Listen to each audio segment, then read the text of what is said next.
Day 184 of hitchhiking from Southampton to South Africa. We had a very big day ahead of us, so we first walked to the main road, and after waiting here for a little while, we got picked up by someone who told us he could take us to the other side of town to a much better spot.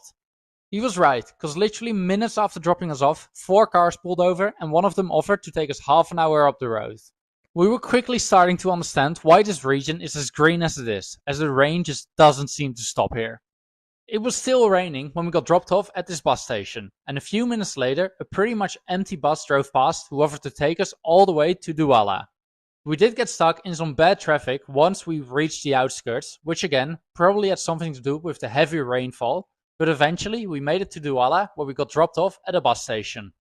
We then spent a while trying to find another bus that could take us for free, but nobody really seemed that keen, so eventually we decided to get back to hitchhiking.